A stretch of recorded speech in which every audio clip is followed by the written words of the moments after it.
महामहिम अदनान अबू अल हैजा और मित्रों,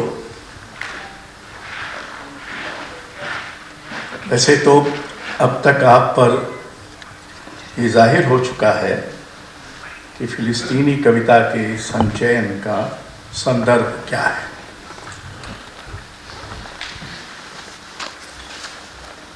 ये अजब वक्त है जब दुनिया भर में बहुत सारी सत्ताएं इजराइल का साथ दे रही हैं, जबकि इन्हीं देशों की बहुत बड़ी संख्या में लोग इजराइल के विरुद्ध प्रदर्शन कर रहे हैं। यानी लोगों और सत्ताओं के बीच कम से कम इस मसले को लेकर एक बड़ी फांक नजर आती है। मैं लंदन में था जब वहाँ एक बहुत बड़ा प्रदर्शन इजराइल के खिलाफ और फिलिस्तीनियों के पक्ष में आयोजित हुआ। हमारी टैक्सी रोक दी गई और कहा कि इससे आगे हम नहीं जा सकते क्योंकि कोई गाड़ी और बस नहीं जा रही। और पता चला कि ये एक प्रदर्शन है और वो बहुत बड़ा था और मुझे बहुत एक तरह की आत्मिक प्रसन्नता हुई कि मैं बरबस ही उस प्रदर्शन में शामिल हो गया। संसार भर में दुर्भाग्य से नरसंहार, हिंसा, हत्या, बलात्कार की शक्तियां बढ़ रही और इस अनाचार और अनैतिक उपक्रम में सत्ताएं, राजनीति, धर्म, मीडिया, बाजार सभी शामिल और सक्रिय हैं। इस समय गजा में इजराइल द्वारा किया जा रहा नरसंहार इस भयावहता का एक बेहद क्रूर संस्करण है। इस सब के बरक्स विश्व कविता में गहरा प्रतिरोध भी है।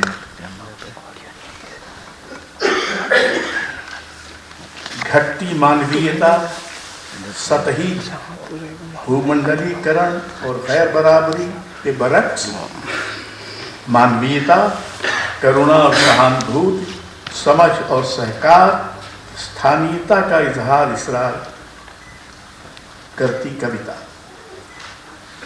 कविता के इस मानवीय नैतिक प्रतिरोध में फिलिस्तीनी कविता की अग्रणी भूमिका है।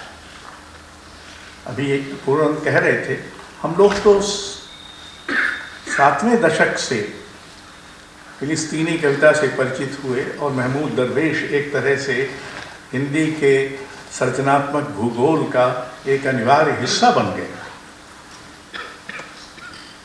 और ये जो फिलिस्तीनी कवि है, जो अपनी ही मातृभूमि में निष्कासित है, वो खुली आंखों से रोजमर्रा का अपमान, हिंसा, बाधाएं, बंधन, बंदिशें देखता, दर्ज करता है।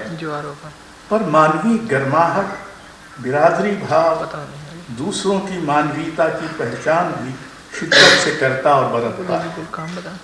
फिलिस्तीनी कविता गवाही, हिस्सेदारी और जिम्मेदारी, यातना एक साथ है। पर वो कोई रियायत ढील मांगने वाली कविता नहीं है। ये नहीं कहती कि चूंकि हम फिलिस्तीन की व्यथा का, यातना का बखान कर रहे हैं, इसलिए कविता की शर्तों पर हमको न जांचिए।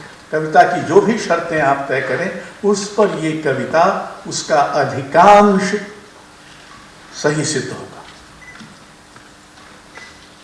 और ये कविता मातृभूमि को भूगोल भर में नहीं, कविता में बचाने की कोशिश है, संघर्ष है। एक बेहद दुखद अर्थ में फिलिस्तीनी कविता मातृभूमि है, जिस पर कोई बेजा कब्जा अभी तक नहीं किया जा सका। ऐसे अवसर आते हैं, ये याद आता है पोलैंड में एक ज़माने में अवसर था जब एक बार रूस ने और एक बार फिर जर्मनी ने उसको हथिया लिया, तो पोलिश कविता एक तरह से पोलैंड बन गई। पोलैंड वो जो गुलामी में फंस गया था, चाहे नाज़ियों की, चाहे सोवियत गुलामी में, वो उससे मुक्त एक मातृभूमि बन सकती कविता। और इस समय फिलिस्तीनी कविता सारी मनुष्यता का सबसे मार्मिक, सबसे नैतिक, सबसे प्रश्नवाचक रूपक है। It's a metaphor in our times, the most moving, the most moral, and the most interrogative, and thereby the most human. उसमें गहरी स्थानीयता और सघन सार्वभौमिकता एक साथ,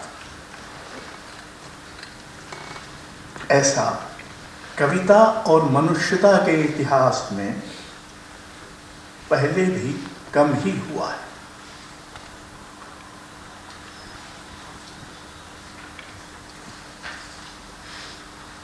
चूंकि फिलिस्तीनी कविता का नाम लगभग महमूद दरवेश से एकाकार ही होता आया है, तो उनकी एक कविता, हालांकि मैंने पाया कि मैं सोच रहा था कि मैं अलग से कर रहा हूँ, कि अपूर्वानंद जी ने उसका एक अनुवाद इसमें कर रखा है, तो बहरहाल मैंने भी किया तो उसका एक अंश। और उन्होंने इससे पूछा, तुम गाते क्यों हो? और उन्होंने कहा, और उसने कहा, मैं गाता हूं क्योंकि मैं गाता हूं। और उन्होंने उसके सीने में तलाशी ली और उन्हें सिर्फ उसका दिल मिल पाया। और उन्होंने उसके दिल की तलाशी ली, लेकिन उन्हें सिर्फ उसके लोग मिल पाए। और उन्होंने उसकी आवाज की तलाशी ली, लेकिन उन्हें सिर्फ दर्द मिल पाया। और उन्होंने उसके दर्द की तलाशी ली, लेकिन उन्हें सिर्फ कैद खाना मिल पाया। और उन्होंने उसके कैद खाने की तलाश ली, लेकिन उन्हें सिर्फ वे खुद जंजीरों में बंधे दिखाई दिए।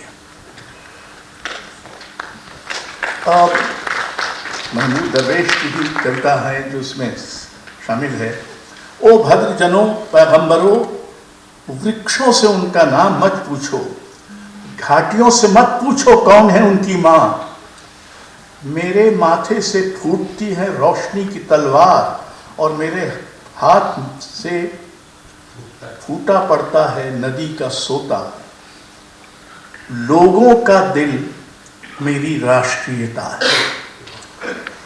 इस कविता में बार बार राष्ट्रीयता और मातृभूमि और वतन को एक तरह से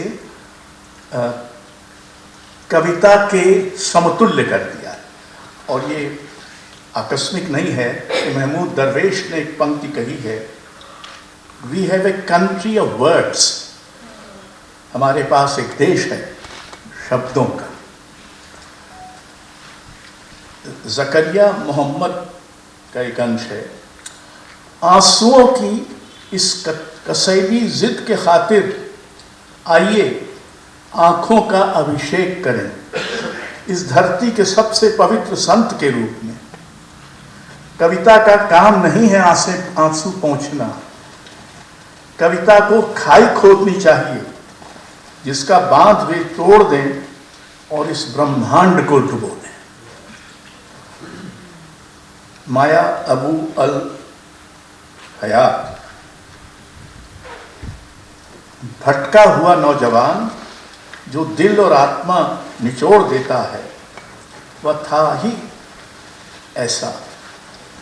तब भी तुम शहीद हुए उसके पैदा होने से 8 साल पहले, और वह तुम्हारे जाने के 8 साल बाद। आप सोचें कि 8 की संख्या कितनी एक साथ क्रूर और मानवीय है। फतवा तू कान, काफी है मेरे लिए रहना अपने मुल्क के आगोश में, कि उसमें रहना करीब मुट्ठी भर मिट्टी की तरह, घास के गुच्छे की तरह, एक फूल की तरह। हुसाम मारूफ, पूरा मुल्क ढूंढ रहा है वो तस्वीर जिसमें सबका दुख इकट्ठा। दालिया ताहा। और क्योंकि शब्द हमारे बीच अब अंत की तरफ जा चुके हैं, बिना जोर से कुछ कहे, साथ साथ हम ललक रहे हैं उससे मिलने को। जबकि पहाड़ी पर पड़े सफेद दस्ताने धीरे धीरे बड़े हो रहे हैं, बदलते हुए जहरीले फूलों में। नाओमी शिहाब ने, मुझे पता ही नहीं था कि ये फिलिस्तीनी है। इनका एक कविता संग्रह, 2 कविता संग्रह मेरे पास है, मैंने ध्यान ही नहीं दिया। मैं चाहती हूँ होना फिर से खाली दिमाग, उस शिशु की तरह जो खिड़की से झांकती रोशनी की तरफ ताकती रहे, ये सोचते हुए कि वो मेरी है। गस्सान ज़क्ताम, Your Excellency, pardon my pronunciation because we might be mispronouncing the names.